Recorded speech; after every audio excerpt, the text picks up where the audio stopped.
Um, First off, good to see everybody here. Um, this is kind of weird. Monica and I talk about this all the time. We're super excited for the opportunity that Antoine has to go back to school.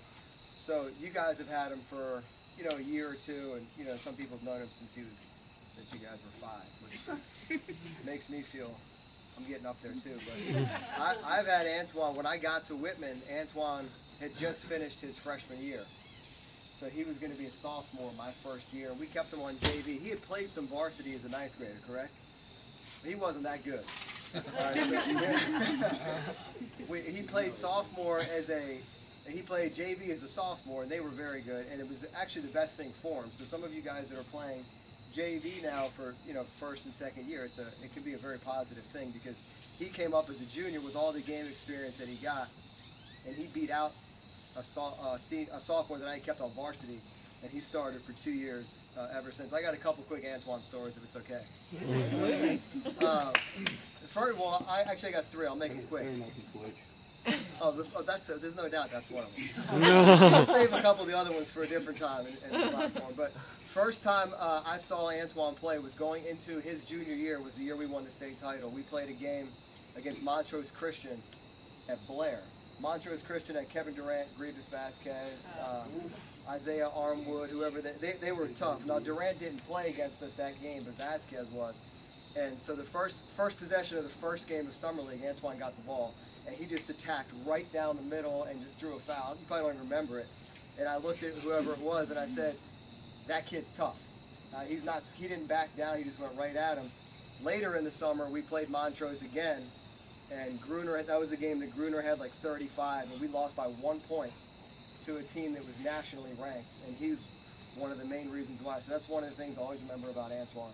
Second one is his senior year, we played at home against Blake, who was very good. And we were pretty good. And we had beaten him the first time. And we were playing him at home, and it was about a minute left, and it was a tie game. And he got called for something.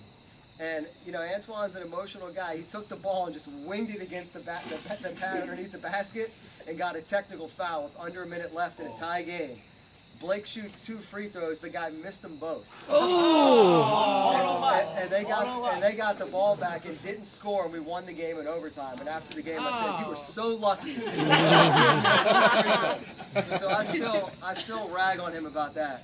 And then the third one was, after he finished as a senior, we played in a student staff basketball game at Whitman. And I was able to play with Coach Kanat and Coach Herbert. And I hit 8 threes on him. And he was running his mouth because he was coaching the staff team. So then he checked himself into the game, and they weren't allowed to play. It was him and Mikey Fitzpatrick.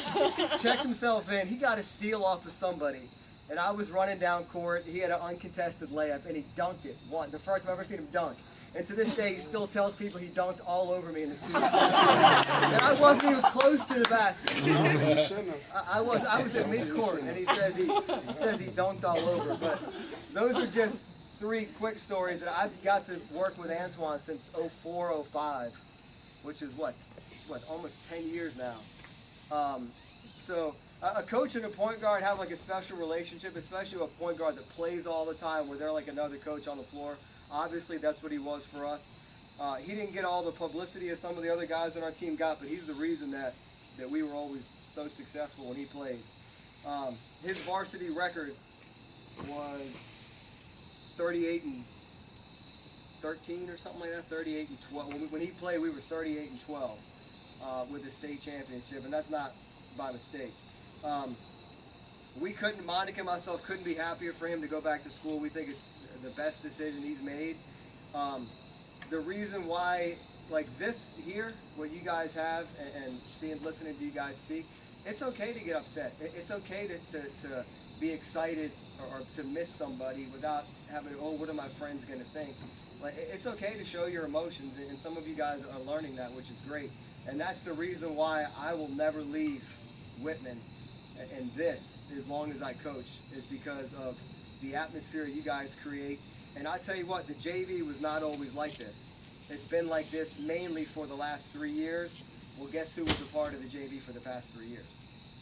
Antoine. And so when it develops in the JV and moves up through the varsity, that's when you really have a program.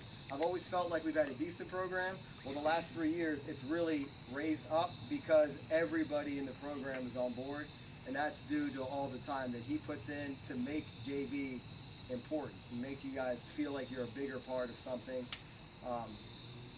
And that's why we're going to miss him. Monica said to me yesterday, she's like, aren't you feel weird that Antoine's not going to be around anymore? Yeah, it's weird because he's always there, and like I can always call him after games and talk to him. So I'm certainly going to miss that, but I can't wait to follow on the internet, how he's doing in the games up there, or checking in by phone call, or have him come back and we'll go to his game. They play at Hood College this year in a holiday tournament, so we'll all go to that. So it's going to be a great experience. It's a big loss for the Whitman program. Coach D has some huge shoes to fill. But no matter how good of a job or bad, there won't be another Antoine.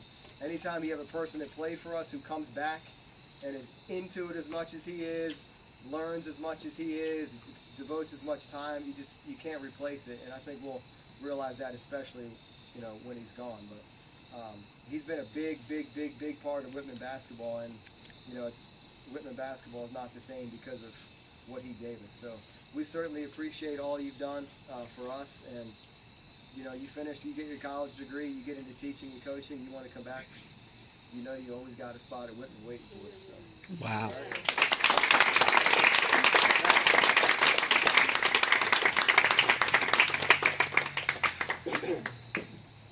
So Harriet and I have a funny parent moment, because we would sit at the game together and we would always kind of look down and we'd look at each other and we'd go, "Angry Antoine?" And then we would be like, "No, happy Antoine." We like this. And then the clipboard would go to the ground. "Oh, angry Antoine." It's kind of like a running joke in the stands. But that emotion, I mean, the kids felt it and they played for that, and it all worked. So we do thank you, and as parents too, I think we love to come to the games.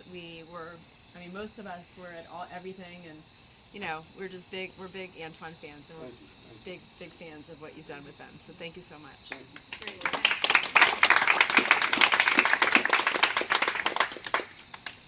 You really spurred the boys on to kind of rise above and be a part of something bigger.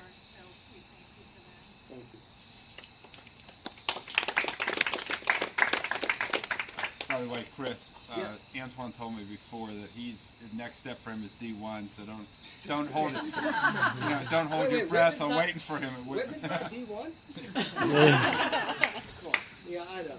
But we can keep a spot just in case. Just in case, yeah. We'll keep it warm just in case. Yeah. Antoine, we have a gift from everyone wishing you Oh, don't fall off now.